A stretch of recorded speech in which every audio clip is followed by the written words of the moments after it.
दादा राणे साहेब तुम आगे बढ़ो। हमारा नेता कैसा हो? भारतीय जनता पार्टीचा। मोदी साहेब तुम आगे बढ़ो। आगे बढ़ो।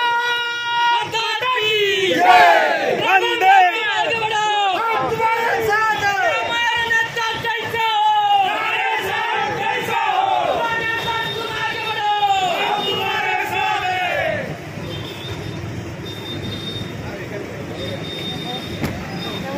दादा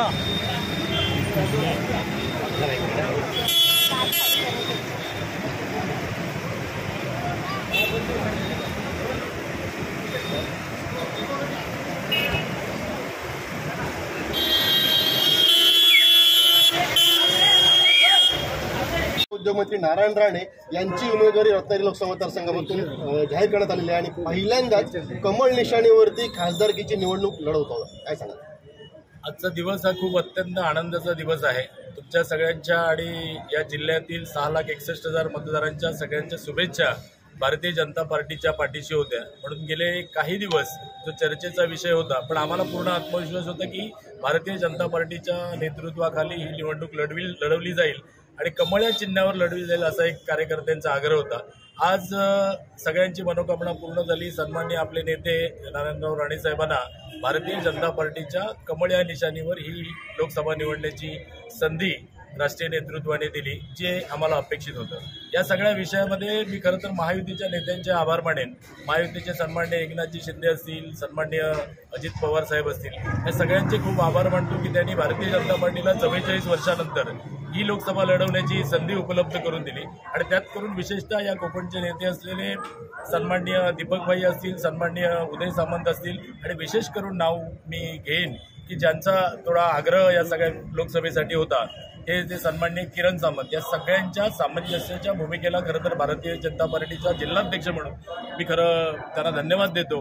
कारण कोकणच्या विकासाची खरं तर ही निवडणूक आहे, राष्ट्राच्या विकासाची निवडणूक आहे आणि ह्या सगळ्याचा विचार ह्या कोकणातल्या सगळ्या प्रमुख नेत्यांनी केला आणि त्यातून एक चांगल्या पद्धतीने सगळेजण एकसंध राहतील अशा प्रकारचं सन्माननीय नारायणराव राणे साहेबांच्या नेतृत्वाखालची उमेदवारी नारायणरावांना सगळ्यांनी बहाल केली आणि सगळे महायुतीतले सगळे घटक पक्ष जे आहेत ते सगळे राणे साहेबांच्या पाठीशी खंबीरपणे उभे राहतील. आणि जे आम्ही आतापर्यंतच्या सगळ्या सभांमध्ये महायुती म्हणून म्हणतोय की 2.5 लाखाचं मताधिक्य या सिंधुदुर्ग जिल्ह्यातून सन्माननीय राणे साहेबांना मिळेल, महायुतीला मिळेल, ती गोष्ट पूर्णतः खरी होईल. आज एक जिल्हाध्यक्ष भारतीय जनता पार्टीचा म्हणून मी खूप स्वतःला भाग्यवान समजतो आणि तो भाग्यवान अशासाठी की गेल्या 44 वर्षामध्ये भारतीय जनता पार्टीचं काम इकडे खूप मोठं होतं. गेल्या तर 2 निवडणुका शिवसेनेच्या उमेदवाराला भारतीय जनता पार्टीच्या कार्यकर्त्यांनी जिंकून दिल्या आणि शिवसेनेचा खासदार बचला. पण सन्माननीय नारायण राणे साहेबांचा ज्यावेळी भारतीय जनता पार्टीमध्ये प्रवेश झाला, पक्षाचा विस्तार झाला आणि या विस्तारीकरणानंतर आज अखेर तो दिवस उजळला. भारतीय जनता पार्टीचे जे जुने जाणते सगळे कार्यकर्ते आहेत, भारतीय जनता पार्टीमध्ये नव्याने सामील झालेली सगळी कार्यकर्ता मंडळी आहेत आणि सगळी युतीची मंडळी आहेत, या सगळ्यांना मी पुन्हा एकदा मोठ्या विजयासाठी शुभेच्छा देतो.